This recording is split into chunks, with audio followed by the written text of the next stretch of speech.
Bonjour à tous, bienvenue donc dans cette nouvelle vidéo qui ne sera pas une vidéo du vendredi mais du samedi. Alors aujourd'hui je vais vous parler de quelque chose d'un peu plus peut-être philosophique, à portée spirituelle aussi, qui combine des éléments de religion et qui combine aussi l'approche de l'astrologie. Je veux dire par là que c'est un sujet, vous allez voir de quoi il s'agit, qui touche absolument tout le monde, même si on n'a pas toujours les mots justes pour pouvoir le nommer. Il s'agit donc de la quête de sens. Voilà, c'est ça le cadre de la capsule d'aujourd'hui. Seulement, je voudrais que ce ne soit pas juste la quête de sens dans un sens abstrait ou philosophique. Je parle bien ici de ce besoin intérieur que l'on a de se relier, de relier sa vie à quelque chose de plus vaste que nous, à quelque chose donc de plus profond et à cette idée que l'on a une verticalité. Parce que beaucoup de personnes, et ça je m'en rends compte vraiment grâce notamment aux consultations, et puis aussi parce que je l'ai vécu moi-même, mais c'est un thème récurrent, si vous voulez, dans la vie d'un être. À un moment, on rencontre une forme de fatigue existentielle qui n'a rien à voir avec une fatigue physiologique, même si, bien sûr, il peut y avoir d'autres facteurs associés, mais là, je parle vraiment plutôt d'un sentiment très ancré, très profond, et pas seulement parce que la vie est difficile, bien qu'elle le soit, on est d'accord, mais parce qu'on est en fait, au fond de nous, on est désorienté. Voilà. Et cette désorientation, elle n'est pas, comment dire, ce n'est pas un défaut personnel. Hein. C'est pas parce que vous avez raté quelque chose, c'est pas parce que ou c'est pas parce que vous êtes perdu au sens où vous avez tout échoué ou votre vie n'a aucun sens. C'est parce que ça correspond à quelque chose en fait, de très précis. Alors, Carl Jung avait appelé ça en effet la fonction religieuse de la psyché. Euh, et je vais expliquer ça après dans le détail de la vidéo. Mais dans le langage spirituel, ce que l'on peut, par d'autres aspects, notamment psycho, identifier comme la fonction religieuse de la psyché, en spiritualité, ou dans même les religions, carrément les religions, on parle du fait de marcher avec Dieu à l'intérieur de soi. Alors, en astrologie, cette fonction de la, comment dire, cette fonction religieuse, religarée, le fait de marcher avec Dieu, l'astrologie, en fait, elle est symbolisée, ou la fonction en astrologie, elle est symbolisée par le Sagittaire. Donc je vais parler du Sagittaire aussi dans cette vidéo, pour montrer comment est-ce que ça se matérialise, comment est-ce que ça s'inscrit dans vos vies. Alors, pour commencer, je préfère le dire là toujours dans l'introduction, notez bien que c'est pas une vidéo d'astro qui s'adresse seulement aux Sagittaires, pas du tout, parce que c'est vraiment en fait un, euh, une attitude, un domaine de notre vie que tout à chacun, un jour ou l'autre, explorera cette quête de sens, cette dimension de transcendance. Donc vraiment, je veux que ce soit clair, hein, il n'y a pas ici de segmentation entre différents signes, entre des gens qui seraient sagittaires, des gens qui ne le sont pas, mais j'y reviendrai plus loin. Donc pour commencer, et je vais faire mon premier point maintenant, et on va déjà voir ce qui se passe quand la vie perd son axe, quand la vie en nous, en tout cas, donne l'impression de ne pas avoir d'axe. Parce que c'est vrai que la psyché humaine, au fond, ne peut pas survivre sans la fonction religieuse. Hein. C'est ce que je vous disais ici en introduction, en employant les mots de Jung. Mais pourquoi est-ce qu'on peut affirmer ça et surtout, pourquoi est-ce qu'en effet, il y aurait un manque profond? Eh bien, parce que sans cette fonction, l'existence n'est quelque part qu'une succession d'événements bruts, sans but, sans axe, donc sans orientation intérieure, comme si nous n'avions pas de boussole, et j'ai presque envie de vous dire, un peu comme dans ces légendes, ces contes ou ces paraboles mythologiques, sans mythe personnel. Et autrement dit, voilà, des choses nous arrivent dans la vie, mais rien ne se relie, rien ne fait sens. On vit des choses, on enchaîne des expériences, on enchaîne des rencontres, on enchaîne des, parfois des déménagements, des expériences professionnelles, des amitiés, des amours, mais on a l'impression que, si vous voulez, les événements se succèdent les uns aux autres, mais sans vraiment trouver de fil directeur ou de logique, hein, un sens profond à notre existence. Et c'est exactement aussi ce qui peut être dit comment dire, en d'autres termes, quand vous savez, il y a cette notion que parfois on est dans un silence, on ressent un silence intérieur, euh, ou une agitation intérieure d'ailleurs, mais ce n'est pas que de la confusion. Ce silence ou cette agitation peut être en fait le signe d'un appel intérieur. C'est-à-dire que quand, vous savez, c'est la fameuse pyramide de Maslow, quand nos besoins essentiels de survie, de sécurité, de confort, de reconnaissance, de capacité à se relier donc aux autres, hein, là je parle de se relier aux autres dans un sens horizontal, donc d'avoir un cercle social, d'être connu, reconnu, se sentir légitime, intégré à un cercle, bref, quand ces besoins plus basiques mais néanmoins fondamentaux de l'humain sont remplis, il y a d'autres besoins plus subtils. Et paradoxalement, bien que plus subtils, ils sont beaucoup plus profonds aussi. C'est un peu cette double dynamique de plus je monte et plus je descends au fond aussi. Et ça peut se manifester sous la forme d'un appel intérieur. Et ça peut commencer par une impression de vide dans notre vie, ou aussi une impression de confusion à un moment. Confusion parce que tout ce qui faisait sens jusqu'alors ne fait plus sens. Et ça, c'est un petit peu, en termes plus religieux, l'idée qu'un ordre divin résonne à l'intérieur. Là où à l'extérieur on trouve du chaos, parce qu'on ne trouve plus de sens, de logique ou de raison à pourquoi on fait ces choses, pourquoi on entretient ces relations, pourquoi on répète les mêmes gestes, les mêmes scénarios, en fait, dedans, il y a un ordre divin qui résonne et qui nous commande, j'ai presque envie de vous dire, parce que c'est un appel très fort, qui nous commande de vivre, non pardon, de cesser de vivre comme si on était là par hasard, de se dire non, maintenant il faut vraiment que j'active ma raison d'être, exactement, ma raison d'être. Et c'est là où maintenant on va aller un petit peu plus loin dans la vidéo, c'est là où je vous dirais faites attention, on ne parle pas de religion au sens institutionnel ici, hein, vous aurez compris, je l'espère, l'idée n'est pas de vous présenter les bienfaits de la religion au sens suivre un ensemble de règles, pas du tout. Je m'intéresse bien à la dimension du religaré, relier, qu'on va exemplifier aussi par le Sagittaire. Donc c'est bien un appel intérieur à cesser de vivre de manière fragmentée, donc d'enchaîner des épisodes ou des expériences détachées les unes des autres. Donc, pour le deuxième point, je voudrais vraiment donc rentrer plus dans le sujet sous l'angle religion, religaré, hein, ce qu'on a traduit par la religion, le fait religieux qui n'a rien à voir avec l'institution. Donc c'est une clarification essentielle là qu'il faut amener pour lever tout malentendu. Le mot religieux, qu'on l'aborde sous l'angle de la psychologie ou sous l'angle spirituel, ne désigne pas la foi religieuse. Ça ne désigne pas non plus une croyance et encore moins une église. On peut peut-être, et c'est là où je fais intervenir le Sagittaire, on peut peut-être le définir sous l'aspect astro, qui nous dit que le mot religieux, eh bien, n'a jamais désigné la foi, en fait. On a accolé, si vous voulez, la foi à la religion, alors que religaré, ça signifie le lien. Et le lien, donc religaré, ne signifie pas être quelqu'un de religieux, ou s'adonner, s'abandonner, croire à un dieu. Pas du tout.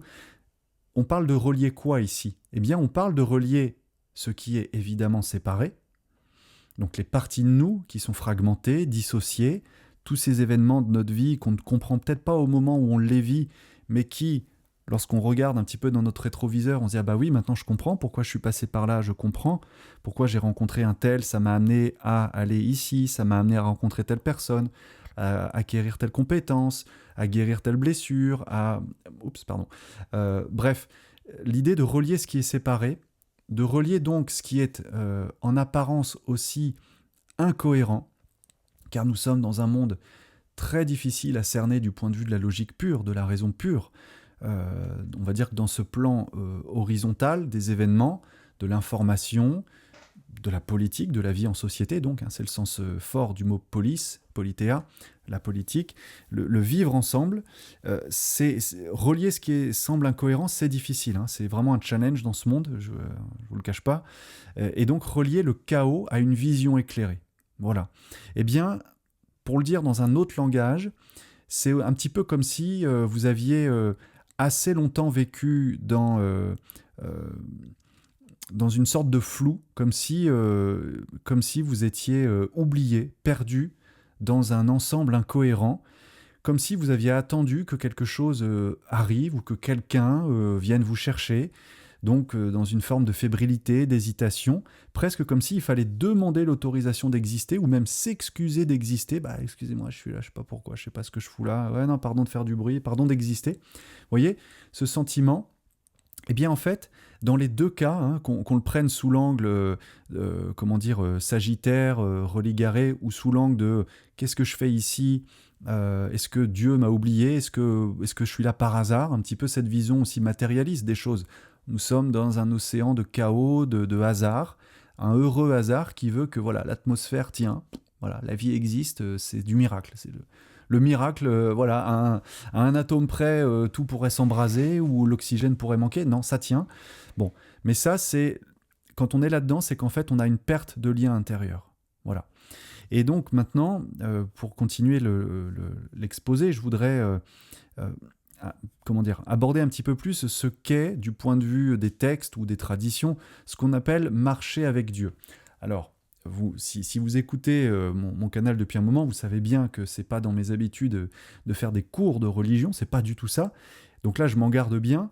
Quand je parle ici de marcher avec Dieu, c'est juste pour vous montrer ce qu'est un petit peu cette posture psychique, donc mentale, émotionnelle, très intérieure, cette posture donc de sentir que quelque chose de plus profond, de plus vaste, peut-être une intelligence plus grande, un amour plus grand, une volonté plus grande que nous, qui nous transcende, mais qui est aussi immanente. Transcender veut dire au-delà, au dehors.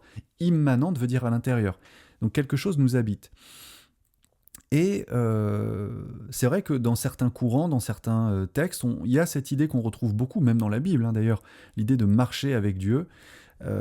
Et ça signifie quoi? Ça signifie au fond d'agir comme si Dieu, donc oublions le mot Dieu si c'est gênant, parce que c'est vrai que dans le fond, je ne veux pas segmenter et vous limiter dans votre compréhension. La vie, l'énergie de vie, l'énergie d'amour, l'énergie d'intelligence, le cosmos, l'univers, c'est comme si cette présence était en vous, et à ce moment-là, quand vous la reconnaissez en vous, quelque chose change, votre voix peut changer, le ton peut changer, l'attitude peut changer, parce qu'il y a un ancrage qui se fait, donc c'est votre posture hein, qui se modifie, et eh bien, il y a cette impression qu'à ce moment-là, on cesse de demander la permission de vivre, parce que on va plus chercher à l'extérieur une autorisation, une validation, elle nous vient de l'intérieur, et ça c'est fondamental. À un moment de notre existence, ça s'explique aussi par les âges d'évolution de l'âme au cours de l'incarnation, quand les besoins fondamentaux sont remplis, il y a quelque chose donc de plus profond qui émerge et qui cherche à nous driver, à nous pousser, à nous guider. Et c'est ça qu'on pourrait appeler marcher avec Dieu, qui n'est pas simplement une idée, j'insiste. C'est pas une vue de l'esprit, c'est pas de la théorie là. Je vous parle même de quelque chose de très physiologique, où c'est une posture intérieure incarnée, où vous sentez dans votre chair, vous sentez dans votre souffle, vous sentez dans votre voix, dans votre... il peut y avoir comme ça, j'ai rencontré des personnes, il y a des choses aussi que moi je pourrais partager, que je vis, mais ça peut aller jusqu'à, vous savez, la résolution de certains troubles psychosomatiques. Parce que quand on est troublé d'un point de vue psychologique, psyché, l'âme, donc dans notre mental, dans notre émotionnel, évidemment, soma, le corps, va traduire ces troubles par des symptômes. Donc ça peut être un ensemble de symptômes très variés, là il y en a une infinité, donc je ne vais pas faire un catalogue. Ça peut être des symptômes digestifs, des symptômes de sommeil, des symptômes de peau, ça peut être des troubles musculaires, nerveux, des crises d'angoisse, enfin bon, vraiment l'éventail est très large, parce que la psyché humaine est vaste, hein, donc il n'y a pas une règle hein, à suivre. Mais donc, quand on s'aligne et quand on on connecte enfin à cette... quand on relie à notre partie divine intérieure, eh bien, je dirais que tous ces facteurs de troubles qui étaient là parce qu'il y avait une désorientation, peut-être un manque d'incarnation, vont commencer à s'effacer et donc une nouvelle posture intérieure, mais incarnée, prend place. Et ce que disait Jung, je reviens à lui parce que là-dessus, ça m'intéresse de le partager avec vous, eh bien, en fait, il disait la même chose avec d'autres mots, bien sûr, mais pour parler de la psyché, il disait que cette fonction religieuse, c'est un mécanisme psychique, pas une croyance. Il insiste bien, et moi aussi j'insiste, on n'est pas dans l'idéologie. C'est une fonction qui relève du psychisme, donc de la mécanique de notre âme, de notre individualité, dans ce processus d'individuation. Et l'être humain possède cette fonction religieuse comme il possède une fonction digestive. Vous n'avez pas choisi d'avoir une fonction digestive qui passe par l'estomac, le côlon, qui passe aussi par la respiration, c'est actif en vous. Bon, évidemment, c'est beaucoup plus tangible, parce qu'a priori, la digestion, ça se fait tous les jours, alors que le fait religieux, le fait de se relier, ça se fait pas tous les jours, ça se fait aussi dans le temps, à un moment de notre évolution. Mais on ne choisit pas de l'avoir, cette fonction religieuse. Elle est là. Elle est là en potentiel, et elle est constitutive de notre psyché. Ça veut donc dire que tout être humain a un besoin d'axe intérieur, de direction et d'un sens vécu, pas seulement pensé, vraiment incarné. Et ça, c'est le Sagittaire, en effet. C'est là où je vais faire intervenir le Sagittaire. C'est que, regardez même simplement le glyphe, c'est-à-dire le symbole du Sagittaire, celui de la flèche. En astrologie ésotérique, on dit que comment on appelle ça, pas la légende, mais la phrase associée au Sagittaire, c'est « je vois un but, j'atteins ce but, et derrière ce but, j'en vois un autre ». Comme si, au fond, nous étions toujours tendus vers une croissance qui devait nous amener vers de nouveaux horizons. Eh bien, c'est ça l'archétype Sagittaire, c'est que y a en nous une poussée, on pourrait presque appeler ça un tropisme, comme les plantes, vous savez, tropisme, ça veut dire qu'il suit le soleil. On est tendu vers un but. Et c'est pour ça que je disais qu'il y a dans tout être humain ce besoin d'avoir un sens vécu, pas seulement une pensée, mais qu'on oriente notre vie avec notre corps, notre volonté, nos actes, pas seulement nos pensées, nos actes, vers un but.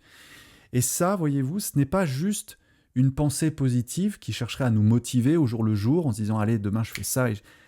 C'est vraiment une loi inscrite même dans notre, quasiment dans notre code génétique qui veut que l'on suive une orientation.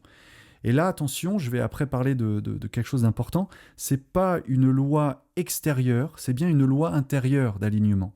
C'est d'ailleurs pour cette raison que j'avais fait il y a peut-être un mois, maintenant je sais plus, je la remettrai en description de vidéo. J'en avais fait une autre de vidéo justement qui s'appelait la loi de l'alignement, qui parle un petit peu de la même chose, mais pas exactement en ces termes, sur le fait de trouver son axe, et que quand on est aligné avec son axe de vie, en effet, les événements, la tournure de notre vie prend tout son sens. Et bien là, pour exemplifier et illustrer ça, je vais maintenant utiliser l'archétype Sagittaire dans la cartographie astrologique pour montrer comment ça s'exprime. Donc le Sagittaire, vraiment cartographie astrologique de cette fonction religarée. Parce qu'en astrologie, ou plutôt ce que je veux dire, c'est que cette fonction religieuse, elle est symbolisée en astrologie par le Sagittaire. Comprenez bien que l'astrologie, ce sont des facettes, en fait. Les constellations, ce qu'on appelle les signes du zodiaque, sont en réalité des facettes de notre psyché, de notre âme. Ce sont donc des qualités, des vertus à intégrer en conscience. Et là, pour le sujet qui nous intéresse, le Sagittaire représente cette cartographie astrologique de la fonction religarée. Le fait de relier les points, d'avoir une vision, de cohérence, de donner du sens. Alors attention, je crois l'avoir dit, mais je le répète parce que c'est le moment de bien insister là-dessus. Ça ne s'adresse pas seulement aux signes Sagittaire. Ça ne s'adresse donc pas seulement aux personnes qui auraient leur soleil ou leur ascendant Sagittaire. Tout le monde, par le jeu des maisons, les maisons correspondent avec les signes, la maison 9 et notamment la maison associée au signe du Sagittaire, puisque maison 1 Bélier, maison 2 Taureau, 3 Gémeaux, 4 Cancer, Lion, Vierge, Balance, Scorpion, Sagittaire. Donc la maison 9, la maison du Sagittaire, tout le monde l'a dans son thème. Et puis après, par le jeu des planètes, on peut aussi retrouver des correspondances avec Jupiter notamment. Donc ça signifie bien que tout le monde est concerné, pas seulement les Sagittaires. Je ferai des vidéos, d'ailleurs, j'ai une série de capsules là, que j'ai commencé sur l'astrologie ésotérique, la science de la destinée. J'expliquerai ça, parce que chaque signe est activé par une maison, une planète, un axe, des transits. Mais là, ce qu'il importe de bien comprendre, c'est que même une personne sans le soleil ou sans l'ascendant en Sagittaire a forcément une maison sagittarienne.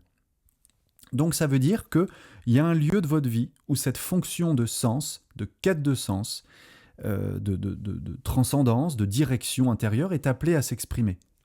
Tout le monde a ça. Par contre, nous ne sommes pas tous au même stade de développement dans nos vies, et il se peut que dans la hiérarchie des besoins, vous en soyez encore à quelque chose d'indispensable qui va être de structurer votre sécurité intérieure, de structurer votre existence avant de penser à une quête de sens. Il est bien évident que quand on est dans une situation de crise existentielle au sens besoin matériel, de survie, manger, avoir un toit, de la protection, avoir un lieu à soi, si on n'a pas ça, très difficile de s'occuper de la spiritualité, on est bien d'accord. C'est même assez indécent d'ailleurs de parler de spiritualité à des gens qui... et de dire « c'est ton karma, ah bon c'est mon karma, je mange pas, je suis dans un pays déchiré par la guerre et tu es en train de me parler de karma ». Enfin, il y a un moment, il faut aussi que la spiritualité, elle ait un peu de décence et que les personnes qui représentent cette spiritualité ne soient pas des donneurs de leçons parce qu'ils ont découvert qu'il y avait le karma ou le dharma et que voilà, chacun sa merde. Faut être un petit peu décent aussi et comprendre qu'il y a des étapes. Il y a des étapes et que si vous en êtes à un autre stade, faut pas oublier que vous êtes aussi passé par les besoins fondamentaux, de structurer vos besoins, d'avoir du confort qui vous permettent d'évoluer vers peut-être plus de sagesse ou une vision spirituelle. Mais donc, ce que je veux dire, c'est que l'archétype sagittaire ici nous parle bien. Chez les gnostiques, d'ailleurs, on en parle aussi. On définissait d'ailleurs les gnostiques comme les télestai. Télestai, je ne parle pas le grec, mais je sais juste que je crois que c'est télos. S'il y a des gens qui sont versés dans la langue grecque qui m'éclairent, mais je crois que c'était télos qui veut justement dire le fait d'être tendu vers. Et donc les gnostiques avaient cette appellation, cette reconnaissance entre eux d'être ce qu'ils appelaient les télestai, des êtres tendus vers une vision, vers un but, vers un objectif. Et oui, ça c'est le Sagittaire qui nous montre, la flèche, comment on tend vers quelque chose, vers une hauteur. Eh bien, cette tension vers la hauteur, tout être humain, à un moment, va la connaître, ou à un endroit de sa vie, un endroit ou un autre, selon les maisons et selon ce qui se trouve dans ces maisons. Mais donc, tout le monde est appelé à le vivre. Et pour continuer là-dessus, je voudrais peut-être aussi mettre en garde, voilà, c'est un avertissement, comme on dirait en anglais, friendly reminder, juste un rappel amical, qu'il y a un danger, bien sûr, avec cette attitude. Et je peux en parler parce que je l'ai connu, je l'ai vécu, j'ai eu moi-même à le traverser, donc on ne parle bien que de ce qu'on connaît, n'est-ce pas ? C'est que le danger, c'est quand le lien n'est pas intégré, justement. Je vous parle de ça ici. C'est-à-dire qu'un Sagittaire blessé, une maison Sagittaire blessée, l'archétype Sagittaire blessé, cette quête de sens, peut devenir dogmatique. C'est le problème principal. Vous savez, à chaque signe en astrologie, on dit qu'il y a des vertus associées, des qualités, et des vices, des défauts. Bon, on va dire que le défaut majeur, principal, l'ennemi numéro 1 dans le Sagittaire, c'est le dogmatisme. C'est-à-dire le fait de chercher désespérément un mythe externe, pour remplacer ce mythe qu'il n'arrive pas à internaliser, à construire à l'intérieur. Concrètement, qu'est-ce que ça donne ? Ça veut dire que quand vous êtes à ce moment de votre vie où vous avez besoin d'un sens supérieur pour guider votre vie, pour donner du sens à votre vie, pourquoi je suis là ? Ce sont des questions légitimes, bien entendu. Pourquoi je suis là ? Quelle est ma place dans le monde, dans l'univers ? Qu'est-ce que je suis venu faire ici ? Quelle est ma mission ? Quel est mon rôle ? Bref. Eh bien, il peut être très tentant, quand on commence à chercher, donc de se projeter dans une tradition, dans des textes sacrés, dans des pratiques occultes, dans des rituels. Ça peut être de tout, hein. Ça peut être vraiment la religion pure et dure, ça peut être les pratiques millénaires, excusez-moi, ça peut être les pratiques millénaires de yoga, de méditation, de rituels sacrés. Il y a un ensemble, si vous voulez, il y a tout un panel de dogmes, de traditions, de croyances qui font que ce fameux Sagittaire blessé, donc non intégré, non incarné, va pas trouver les codes en lui-même et il va les trouver à l'extérieur. Et ça, c'est effectivement le risque est là de glisser vers une forme de dogmatisme parce qu'à un moment on trouve du confort, du réconfort dans un ensemble de règles, de préceptes qui ont été édictés bien avant nous. Et je le redis, depuis parfois des millénaires, hein, dans les religions, dans les courants spirituels, et on va trouver du sens à embrasser l'attitude. Alors ça peut être tout, hein, je donne des exemples, c'est juste pour que vous identifier, je ne vous dis pas que certains sont pires que d'autres, mais ça peut être voilà, des courants de mysticisme, d'hindouisme, de shivaïsme, peut-être même le taoïsme, les religions, les religions du livre, ça peut être des courants plus ésotériques ou occultes, dans l'alchimie, dans l'hermétisme, peu importe, vous voyez, je ne peux pas penser à tout, mais ce que je veux vous dire, c'est que cette quête de sens, elle va se projeter à l'extérieur, et on va embrasser les codes de cette institution, de cette tradition. Parce que quand le lien intérieur n'est pas fait, quand le Sagittaire est projeté à l'extérieur et pas incarné à l'intérieur, on cherche l'autorité extérieure. C'est un peu ce jeu de miroir. Je vais essayer de voir dehors ce que je ne trouve pas dedans. Et quand la divinité n'est pas intégrée, eh bien on la projette. Et qu'est-ce qu'on fait ? On projette en fait, on délègue notre pouvoir à cette autorité extérieure à nous. Et ça, je l'ai vu maintenant, je commence à avoir suffisamment de recul et d'expérience dans le monde spirituel, New Age, ésotérique, enfin bon bref, de développement personnel, mais qui touche quand même beaucoup, beaucoup au rapport à l'esprit, à la spiritualité, au bon usage de notre esprit, pour affirmer et pouvoir dire vraiment en connaissance de cause que c'est quasiment un cap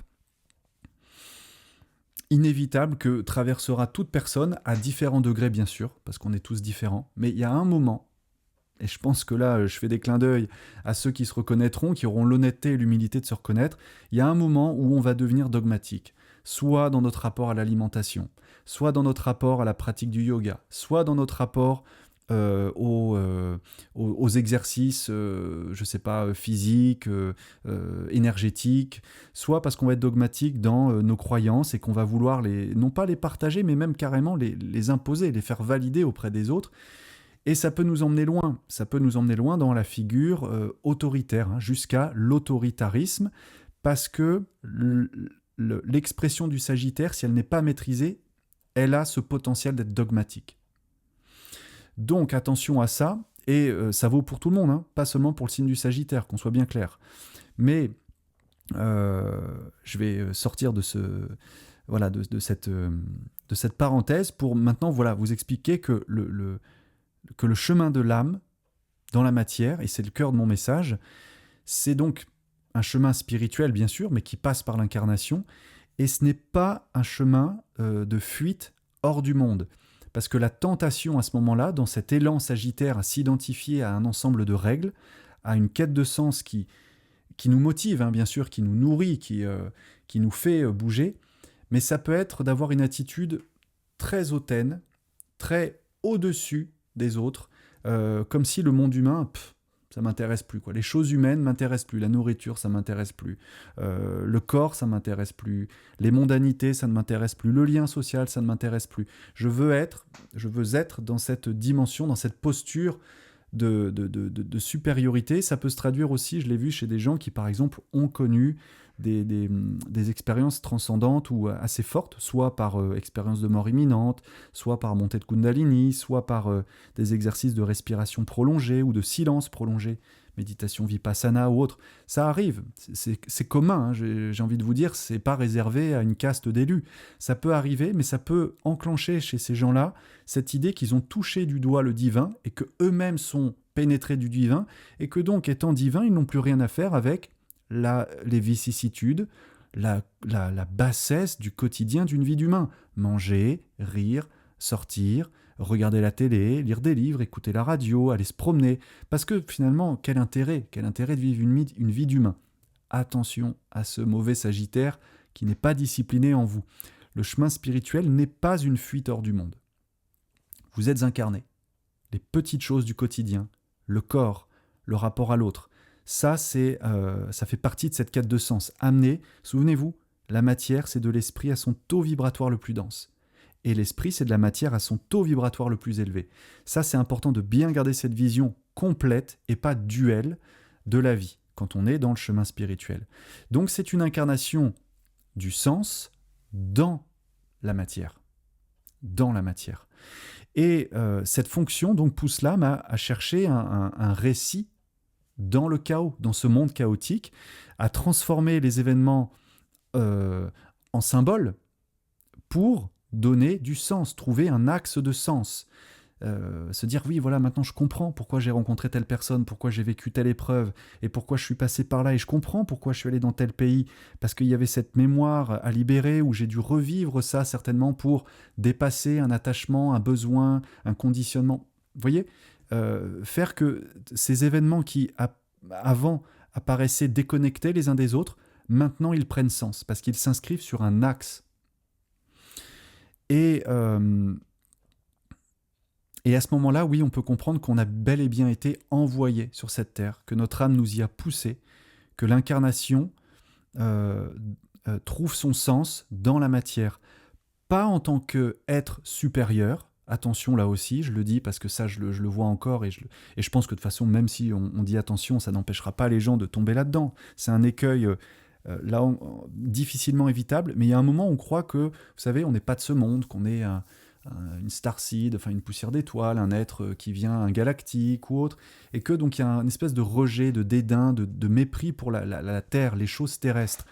Oui, mais moi j'ai envie de dire à ces gens-là, n'oubliez pas que vous êtes dans le bocal terrestre. Hein. En fait, si vous êtes là, il n'y a pas d'erreur de casting. Donc, l'esprit dans la matière dans l'esprit. Être envoyé ici, ça ne signifie pas qu'on est supérieur, ça signifie que l'on est responsable de sa trajectoire intérieure. On est responsable de sa trajectoire intérieure. Le Sagittaire, c'est ça qu'il vous donne, la trajectoire intérieure, le sens du religieux, religarer, de relier les points entre eux pour comprendre pourquoi vous êtes ici et ce que vous avez à faire ici tant que vous êtes ici. Eh bien, je vais pouvoir conclure maintenant, même si l'essentiel a été dit. Simplement rappeler que voilà, religarer, hein, c'est relier vraiment sa vie à un sens vivant. Pourquoi un sens vivant ? Parce qu'on n'est pas dans la théorie, on n'est pas dans un dogme, on n'est pas dans une vision abstraite. Je parle vraiment de faire que votre quotidien, les petites choses du quotidien, deviennent des actes spirituels. L'esprit, c'est de la matière à son taux vibratoire le plus élevé. La matière, c'est de l'esprit à son taux vibratoire le plus dense. Il n'y a pas d'hiérarchie de valeur entre le fait de faire à manger pour sa famille, de faire son ménage, de s'occuper de ses animaux, de s'occuper de sa maison, de s'occuper de son corps, de s'occuper de l'autre, et d'avoir une grande mission spirituelle, comme si on voulait être on peut être effectivement un leader charismatique, une femme d'envergure, un homme d'envergure, mais en réalité, il n'y a pas de sous-rôle et il n'y a pas de sous-métier, j'ai envie de dire, dans le chemin spirituel. Donc, religarer, relier sa vie à un sens vivant, au jour le jour, marcher avec Dieu à l'intérieur, non pas marcher avec Dieu pour montrer aux autres, regardez comme j'applique bien les préceptes, regardez comme je porte sur moi la tenue du yogi, la tenue du gourou, la tenue du sage, la tenue du maître. Ça, c'est du tourisme spirituel, ça. Donc pas à l'extérieur, à l'intérieur. Et puis donc cessez de vivre comme si vous aviez été un être oublié par l'univers, oublié par la vie, parce que vous seriez projeté dans un monde de chaos, d'absurdité, un peu, vous savez, comme le mythe de Sisyphe, où jusqu'à ce que Sisyphe accueille et accepte et se réjouisse de son sort, eh ben, il ne fait que pousser un rocher. Ça n'a aucun sens. Mais dès lors qu'il comprend que c'est sa mission et son rôle, il embrasse ce rôle, et on peut imaginer, comme disait Camus, on peut alors imaginer que Sisyphe est un homme libre et heureux. Important de relire ça aussi, c'est une très belle ligne chez Camus en philosophie. Donc que vous ayez votre soleil ou non en Sagittaire, cette vidéo s'adresse à vous. Que vous vous définissiez d'ailleurs comme spirituel ou non, cette vidéo s'adresse aussi à vous. J'insiste, c'est pas parce qu'on se définit comme spirituel qu'on l'est.